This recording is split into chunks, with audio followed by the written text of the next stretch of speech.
नमस्कार। आज आपके सामने एक महत्वपूर्ण विषय रखना चाहती हूँ। आशा है आप इसे समझेंगे, जानेंगे। स्वाधीनता के 77 वर्ष के अंदर भारत की दूसरी बहुत बड़ी उपलब्धि है एक वाइब्रेंट डेमोक्रेसी, एक सशक्त जीवन लोकतंत्र। उसका कारण है ये लोकतंत्र हमारे स्वभाव में था। हमारे यहाँ यूरोप जैसी व्यवस्था नहीं थी, ऐसी कल्पना भी नहीं थी। हमारे राज्य की व्यवस्थाएं होती थी, पर मूल में लोकतंत्र होता था। एक सर्वानुमति, एक सबके मत का सम्मान, यह हमारे समाज की स्वभाव में, आत्मा में निहित था। और इसलिए हमें लोकतांत्रिक व्यवस्था को स्वीकार करने में दिक्कत नहीं हुई। पर देखते ही देखते देश का चित्र बदल गया। आज भारत के शीर्षस्थ 3 पद हैं। भारत के महामहिम राष्ट्रपति श्रीमती द्रौपदी मुर्मू।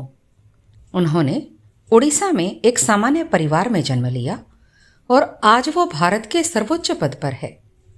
भारत के प्रधानमंत्री, जब हम उनका विचार करते हैं, एक साधारण से परिवार में जन्म लिया, एक बड़े शहर में भी नहीं, शहर के पास एक छोटे से कस्बे में एक सामान्य से परिवार में जन्म लेने वाला व्यक्ति आज भारत का प्रधानमंत्री है।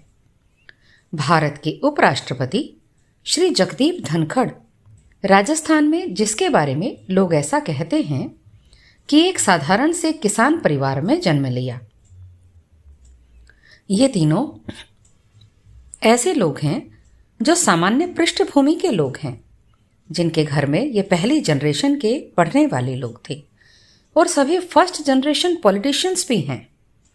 आज भारत में कोई भी कहीं भी जन्म लेकर प्रधानमंत्री, राष्ट्रपति, उपराष्ट्रपति बनने का सपना देख सकता है। ये हमारा लोकतंत्र है। हमारे यहाँ सत्ता परिवर्तन, चुनाव बड़ी सहज प्रक्रिया है। हमारे समाज जीवन के अंदर ये परिवर्तन, इसको हम सहर्ष स्वीकार करते हैं।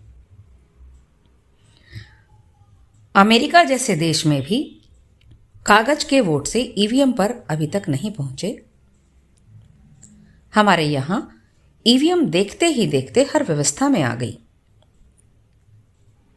समाज जीवन का विचार करते हैं तो हम पाते हैं कि विश्व के अंदर हम एक मजबूत राष्ट्र के रूप में खड़े हैं। हमारी एक स्वतंत्र विदेश नीति है। हमारी बेचारगी नहीं है, वो 1960-70 के दशकों की बेचारगी नहीं है। हम एक मजबूत सैन्य शक्ति हैं। दुनिया के अंदर एक अद्भुत मजबूत आर्थिक स्थिति है। भारत की एक मजबूत विशेषता डाइवर्सिटी बाय डोमेस्टिक इकोनॉमी है। ये कोविड के झटकों को भी बर्दाश्त करती है।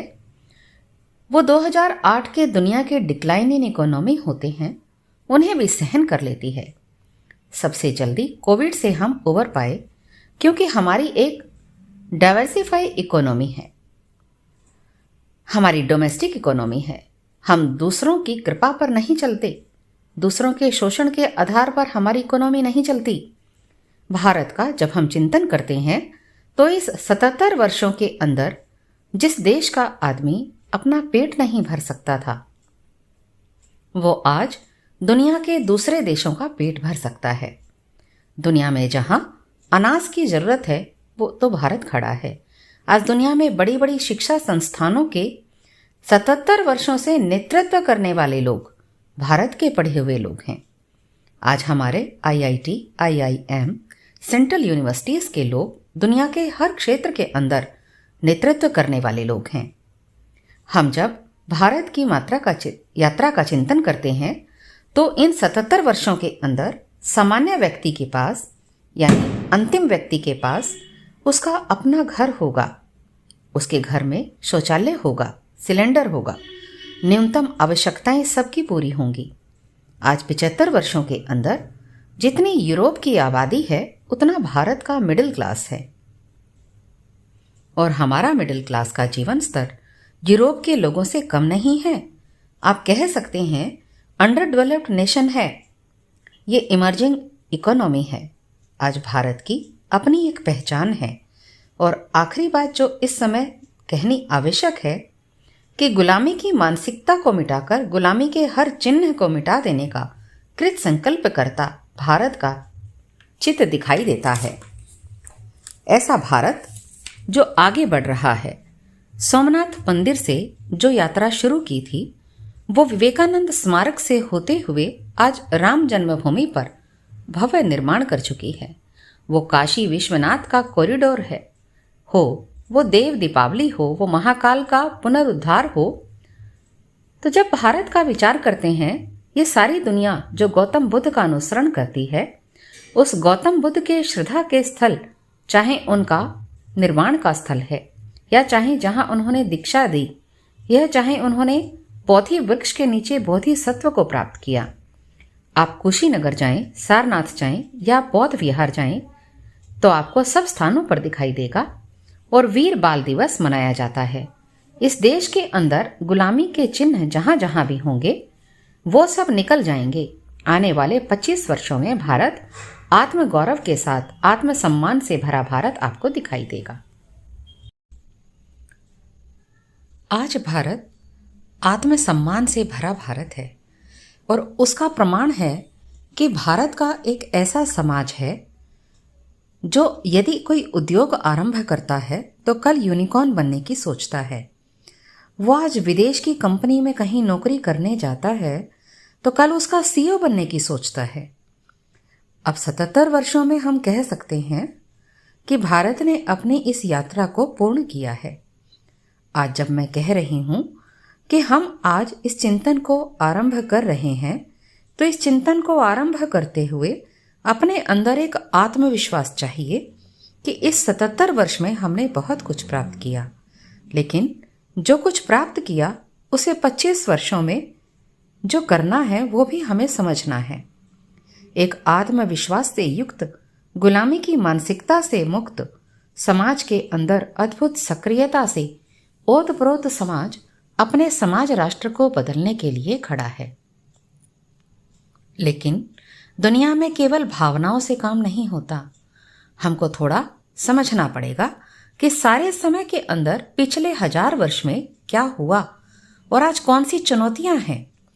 एक बैकग्राउंड है, जिस बैकग्राउंड में से हम चले उस बैकग्राउंड में बहुत सारी चीजें हमारी ऐसी हैं जो छूट गई और बहुत सारी ऐसी हैं जो हमारी नहीं थी। हमारे में से जो छूट गई, जो आ गई, उसको भी समझना है। अभी दुनिया की कौन कौन सी ताकतें हैं जो इस देश के अंदर हमको आगे बढ़ते देखना नहीं चाहती। वे शक्तियां कौन सी हैं, उनके स्वरूप क्या हैं, उनके एजेंडा क्या हैं, वो क्या करना चाहते हैं। ये दोनों हम समझेंगे तो हमें क्या करना है ये भी ध्यान आ जाएगा। 1000 वर्ष की यात्रा में दुनिया का जब हम चिंतन करते हैं तो दुनिया का प्राचीनतम देश भारत है। उत्तर दक्षिण पूर्व पश्चिम दुनिया का ये एक अद्भुत राष्ट्र था। हमारा विचार क्या था, हमारा दर्शन क्या था, वो संविधान की प्रस्तावना के समय भी देखा गया। वेदों उपनिषदों को पढ़िए, आप रामायण महाभारत पढ़िए। भारत में मैक्सथनीच आए, फाहियान आए, अलबरूनी आए, जितने लोग भारत आए, आप हजारों सालों के भारत के इतिहास को पढ़िए। आपको ध्यान में आएगा कि एक ही प्रकार का समाज था, एक ही प्रकार का समाज का वैल्यू सिस्टम, एक ही प्रकार के समाज की जीवन व्यवस्था। भाषाएं अलग अलग हैं, मतों की भिन्नता है, लेकिन इस देश के अंदर समान मूल्य, समान संस्कृति, एक सा जीवन, एक सा मूल्य, एक से ग्राम, एक से परिवार, एक सा सोचने का ढंग समाज का। ये कैसे बना, कैसे हुआ होगा? लेकिन ये हजारों सालों से था। 1000 साल पहले पहली बार कट्टरपंथी इस्लामियों का आक्रमण हुआ। इस आक्रमण के 2 स्वरूप थे। एक, उन्होंने भारत के इंस्टीट्यूशन को खत्म कर दिया। भारत के बड़े बड़े विश्वविद्यालय थे। आज आप कैम्ब्रिज, ऑक्सफोर्ड की बात करते हैं। 1000 साल तक नालंदा, तक्षशिला, विक्रमशिला, अब जानिए यहाँ 30-30, 35-35 देशों की पढ़ाई होती थी। दुनिया के लोग पढ़ने आते थे। उन्होंने ये विश्वविद्यालय जला दिए।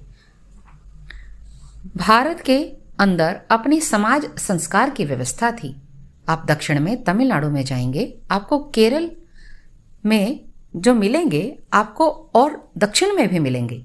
आपको उत्तर में नहीं मिलेंगे, मध्य में नहीं मिलेंगे। बात हो रही है मंदिरों की, विश्वविद्यालयों की। पूर्व में भी नहीं मिलेंगे। कुछ मिलेंगे तो खंडहर के स्वरूप में मिलेंगे। हमारे समाज के अंदर हमारी समाज व्यवस्था का जो केंद्र था वह मंदिर समाप्त कर दिया। उस कालखंड के अंदर हमारे समाज की अपनी व्यवस्था थी। कुंभ मेले 400 वर्ष तक कुंभ नहीं हुए। ये जो कट्टरवादी इस्लाम का आक्रमण था, इसने पहली बार हजारों सालों में हुआ था कि हमारे इंस्टीट्यूशन खत्म हो गए। दूसरा, ये ऐसा आक्रमण था जिसकी हमने कभी कल्पना भी नहीं की थी।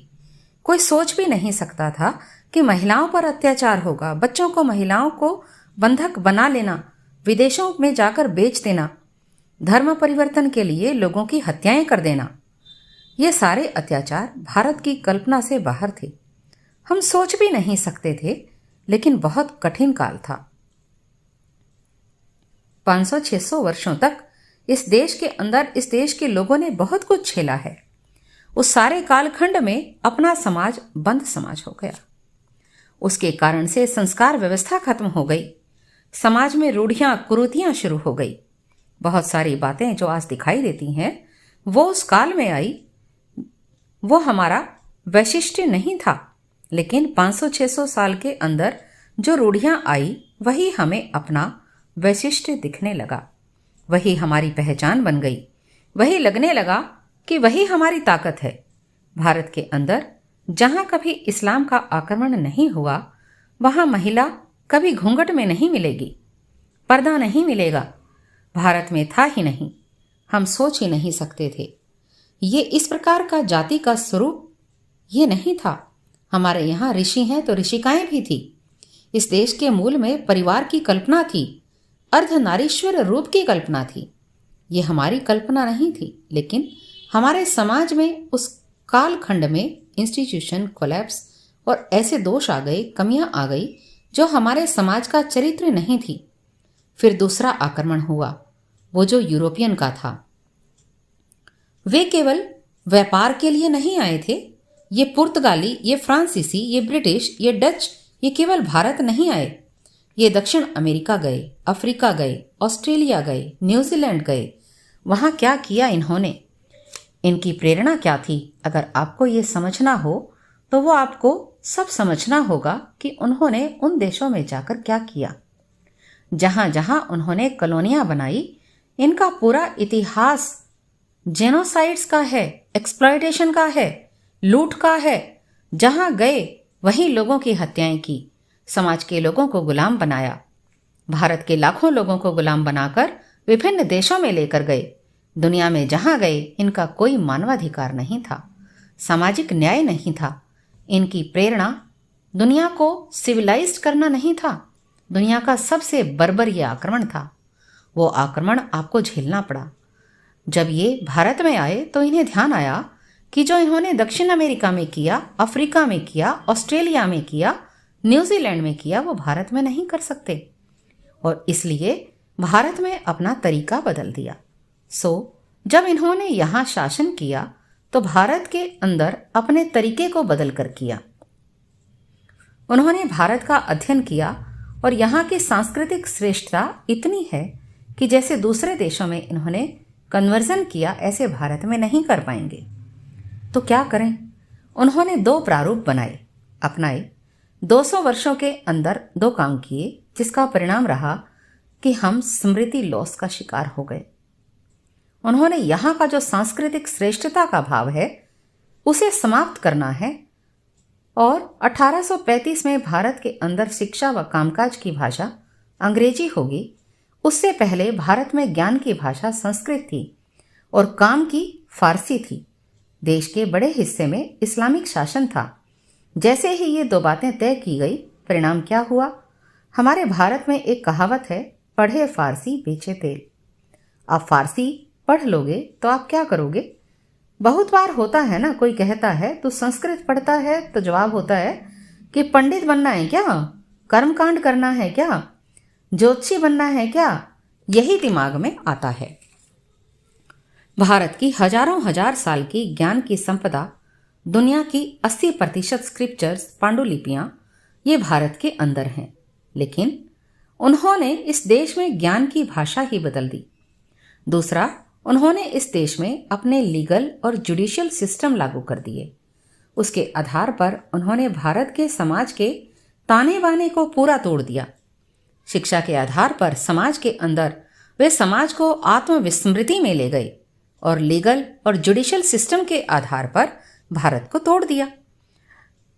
हम जब इस स्व की यात्रा को पूरा करना चाहते हैं तो हमें समझना होगा वे लीगल जुडिशियल सिस्टम क्या थे, भारत के क्या थे, हजारों साल भारत जिन पर चला वो क्या थे, और जो वो लाए उनकी प्रेरणा क्या थी, उनका खोखलापन क्या था, उनकी वास्तविकता क्या थी। ये सब समझने की आवश्यकता थी और उसका परिणाम है स्वाधीनता का जो ये आंदोलन था। इस स्वाधीनता के आंदोलन को मैं हमेशा कहती हूँ कि 3 भागों में थे। इस देश में स्वाधीनता का जो संघर्ष था, अंग्रेज जब भारत आए उस समय इस देश के अंदर धीरे धीरे करके हम इस इस्लामिक इन्वेजन से हम विजय प्राप्त कर चुके थे। कट्टरपंथी जो सत्ता में बैठी शक्तियां थी वो परास्त हो रही थी और समाज के स्तर पर हिंदू मुस्लिम समरस हो रहे थे। ये हमारे समाज का चित्र था। धीरे धीरे करके भारत के मत पंथों की तरह इस्लाम मुस्लिम समाज बाकी समाज जैसा हो रहा था। एक सा खान पान था, एक सी वेशभूषा थी, केवल अंतर था तो अपनी पूजा पद्धति और रिचुअल्स का। यह समाज के स्तर पर था, लेकिन अंग्रेजों ने इस देश में व्यवस्था बनाई, उससे इस देश को टुकड़ों में बांट दिया गया। उसके कारण हमारी मेमोरी से हजारों वर्षों से हम अलग हो गए। समाज में एक आत्महीनता, आत्मनिंदा की वृत्ति खड़ी हो गई। स्वामी विवेकानंद कहा करते थे कि ये कैसी शिक्षा है कि एक बच्चा स्कूल में पढ़ने जाता है। 1885 में उन्होंने अपनी शिक्षा पद्धति के 50 साल पूरे किए।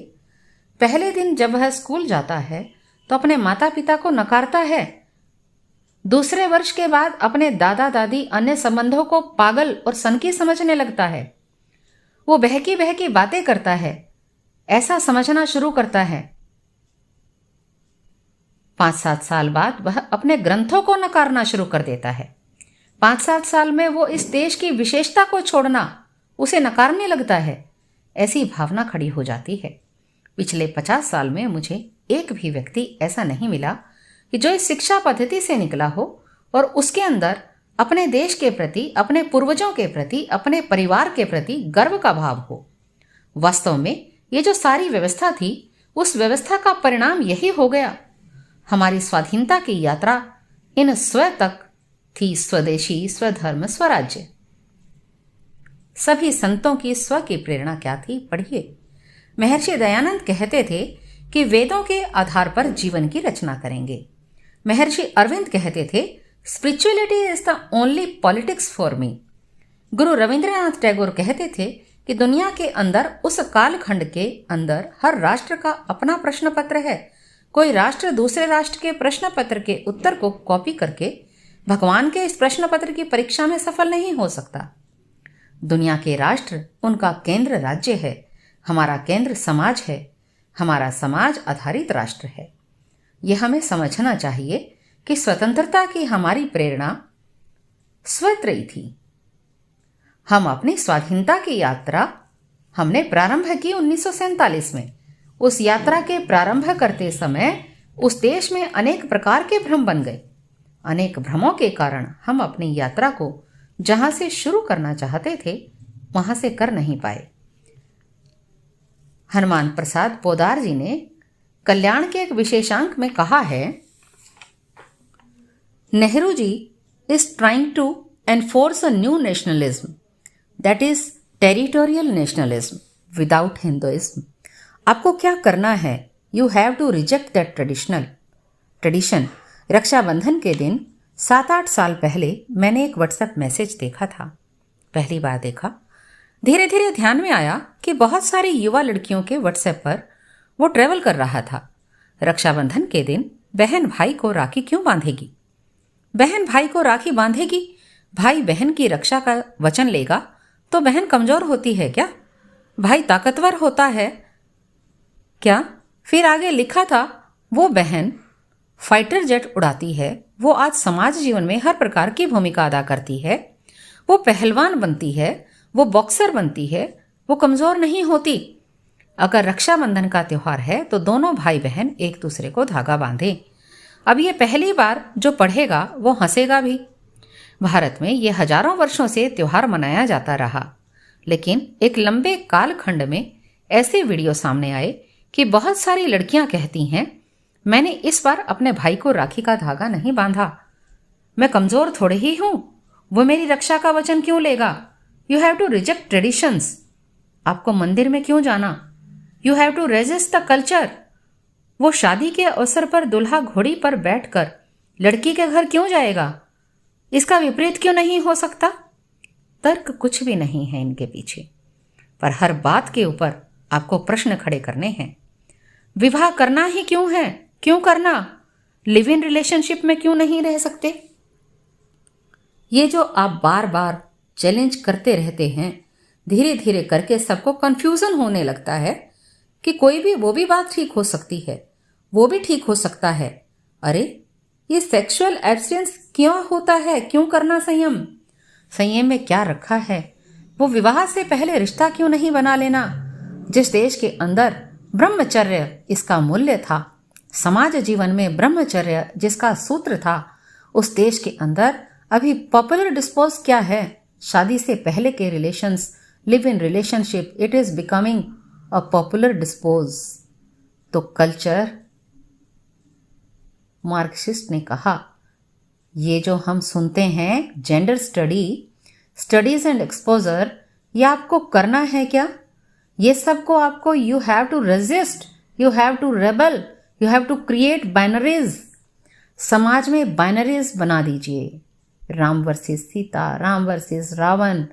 आप बाइनरीज बनाइए ना, आप संघर्ष खड़ा कर दीजिए ना।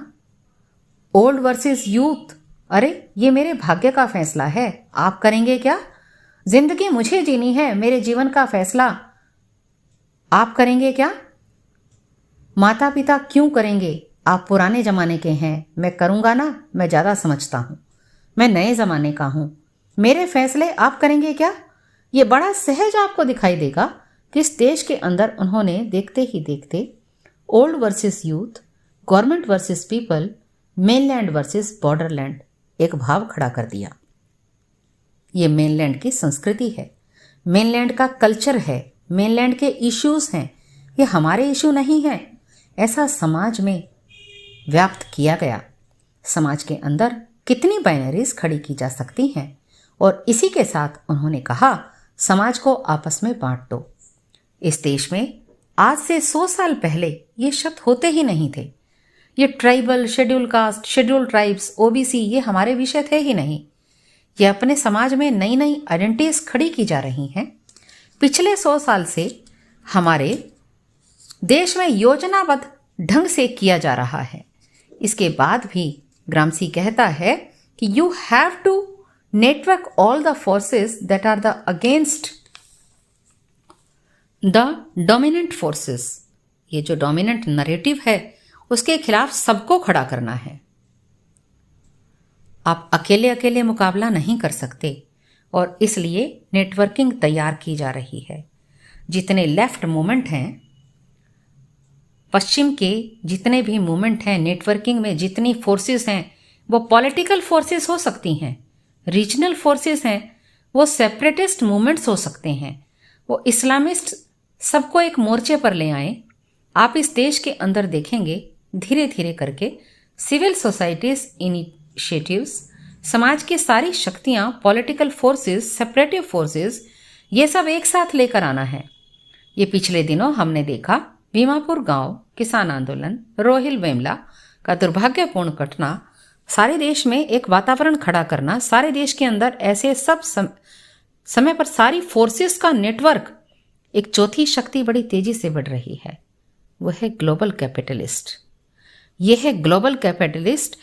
ये जो हम सुनते हैं बड़ी बड़ी कंपनीज, इनको चलाने वाले लोग, इनको एनजीओज एक अलग प्रकार का वर्ल्ड बनाना चाहते हैं।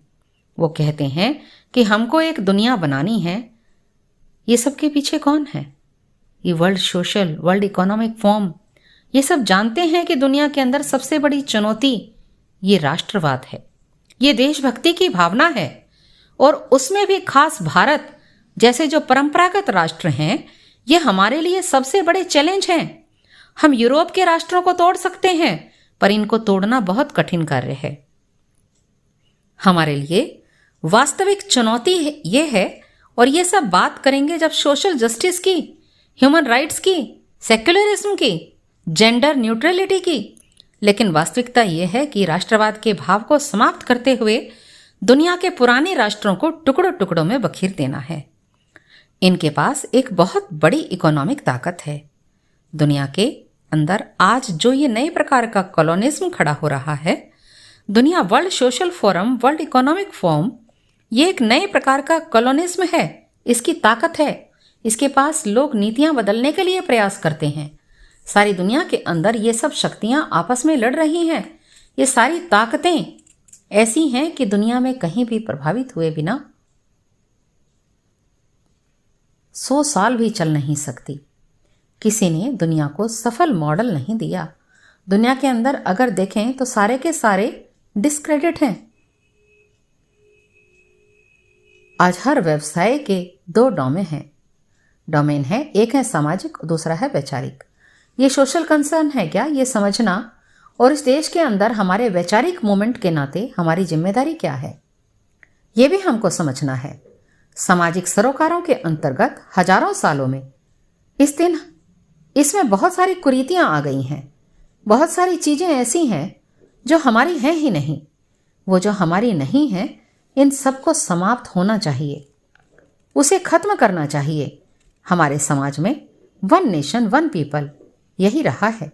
हमारे समाज में जो आज स्वरूप खड़ा हो गया है वो हमारा नहीं था। बहुत बाद में जनजाति क्षेत्र के लोग संघर्ष करते दिखाई देते हैं। मूल की अवधारणा क्या है? ये ब्रिटिश चिंतन है। जमीन किसकी होती है? राज्य की होती है। विलियम द कॉन्करर ने इंग्लैंड को जीता।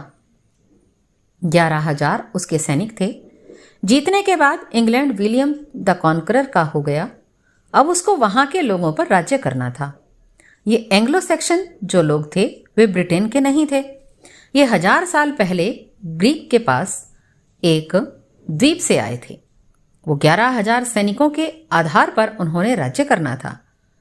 उसमें से उन्होंने जो प्रमुख लोग थे उनको उन्होंने अर्ल बनाया, उनको उन्होंने लॉर्ड बनाया, अपना लॉर्ड बनाया, और बाकी सारे बैरन्स हो गए। 11,000 लोगों को जमीन बांट दी और बाकी सारी जमीन राजा की।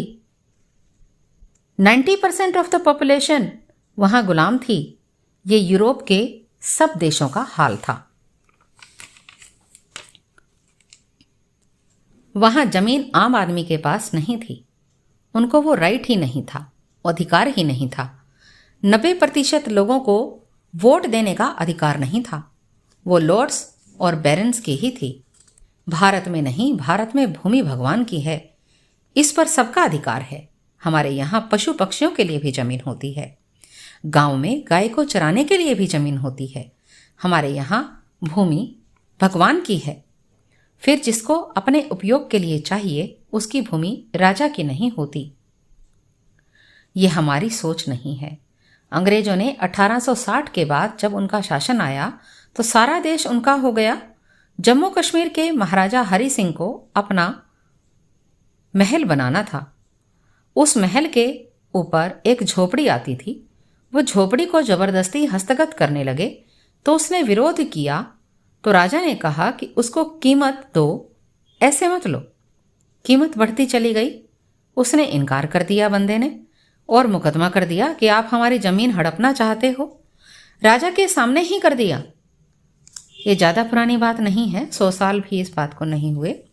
महाराजा हरि सिंह ने कहा, तुम क्या चाहते हो? उस व्यक्ति ने कहा, आप मेरे पास आकर जमीन मांगो, मैं निःशुल्क ही दे दूंगा। मुझे इसकी कोई आवश्यकता नहीं है, लेकिन आप जबरदस्ती मुझसे नहीं ले सकते। भारत का मानस क्या है ये समझने की ज़रूरत है। वो चित्त मानस बदल गया है, वो मन बदल गया है। हम आने वाले समय में भारत को, भारत के जिस रूप को खड़ा करना चाहते हैं उसे उसी रूप में खड़ा करना है। 1000 साल में बहुत बातें ऐसी हैं जो हमारी नहीं थी, हमको अध्ययन करना पड़ेगा। और जिन्होंने हमें गुलाम बनाया था वो हमें स्मृति लोक में लेकर गए। उन्होंने क्या किया मैं एक उदाहरण देकर बताती हूँ। एक बार 1949 में ऑरविल ने एक उपन्यास लिखा। उसका नाम ही था 1984। वो एक कथानक था, वो चर्चा करते गए एक फिल्म की कहानी सी थी। एक व्यक्ति सारे देश को अपने अनुसार ढालना चाहता था, कोई उसका विरोध करता है, दोनों के संघर्ष की वह कहानी है। उसके अंदर, उसकी पार्टी के अंदर जो नए नए रंग रूट आते हैं, उसके साथ नेता का संवाद चल रहा है। हमको क्या कैसे करना, वो नया रंग रूप उसकी बात नहीं समझता। वो रंग रूट वो कहता है कि who can control the past control the future. फिर वो कहता है if you want to control the past you have to control the present. Who control present, he can control the past. अब उस नए व्यक्ति को कुछ समझ नहीं आता। वो कहता है कि आप पास्ट को कंट्रोल कैसे कर सकते हैं, पास्ट कोई दिखता है क्या? उसने कहा नहीं, पास्ट तो चला गया, उसका एग्जिस्टेंस नहीं है। वो कहता है कि पास्ट फिर होता कहाँ है? उसने बताया past is always in record. Past पुराने रिकॉर्ड्स में लिखा होता है, ये मनुष्य की मेमोरी में होता है, जैसे राम, हरिश्चंद्र आदि। आप पास्ट को तो कंट्रोल कर लेंगे पर माइंड को, मेमोरी को कैसे कंट्रोल करेंगे? वो बोलता है shape the mind, you control the direction. आप दिमाग पर अगर नियंत्रण कर लोगे तो उसके बाद डायरेक्शन अपने आप कंट्रोल हो जाएगी। समाज के दिमाग पर कंट्रोल करके उसे दिशा की ओर ले जाओ। वो दिशा क्या है? वो कहता है control their direction and leave them down to a path way to hell. वो कहता है उनकी दिशा पर नियंत्रण कर लो और उनको नरक में ले जाओ। अब उस समाज का पॉपुलर डिस्कोर्स को बदल दो, और ये करना है to shape the truth control media. उसने कहा कि आपको ट्रुथ पर कंट्रोल करना है, you have to shape the media to shape future control education.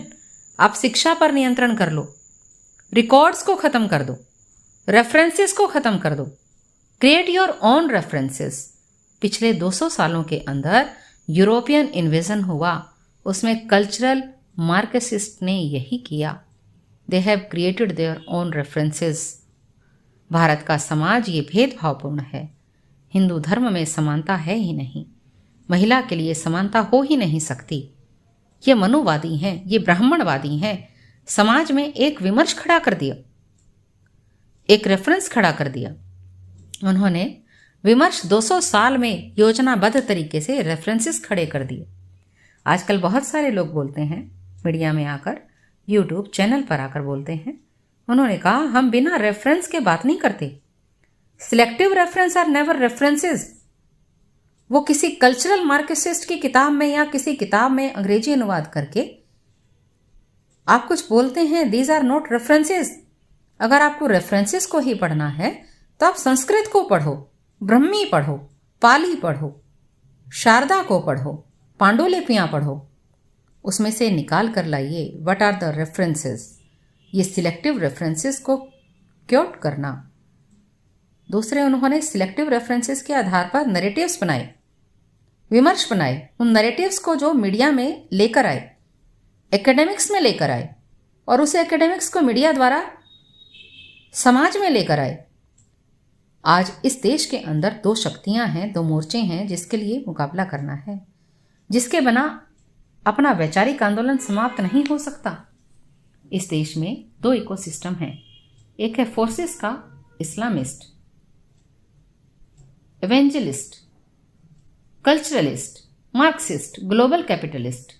ये सारी शक्तियां एक साथ हैं जो सबका उपयोग करती हैं। दूसरा, इस देश में उन्होंने इकोसिस्टम खड़ा कर दिया, सिलेक्टिव रेफरेंसेस का, इसके आधार पर नैरेटिव्स का, नैरेटिव के आधार पर एकेडमिक्स का, और अंत में unfortunately academics, media, social media और अभी पिछले दिनों इस टेक्नोलॉजी के ऊपर जिन टेकजेंट्स का कब्जा है, इन सब टेकजेंट्स ने मिलकर इस देश में और दुनिया में अपने हिसाब से इस डिस्कोर्स को चलाना आरंभ किया। अगर हमें इस वैचारिक आंदोलन को जीतना है तो इस वैचारिक आंदोलन के अंदर इस देश को तोड़ने के लिए दो व्यवस्थाओं का उपयोग किया गया है, एक एजुकेशन, दूसरा लीगल सिस्टम।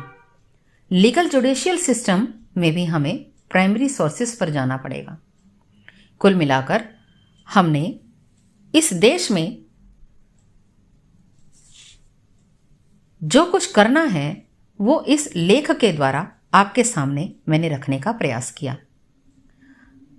25 साल की यात्रा प्रारंभ करना, सारे देश में स्वीकृति लाना, रिकॉग्निशन लाना, इतना करना अब हमारे मुख्य काम है।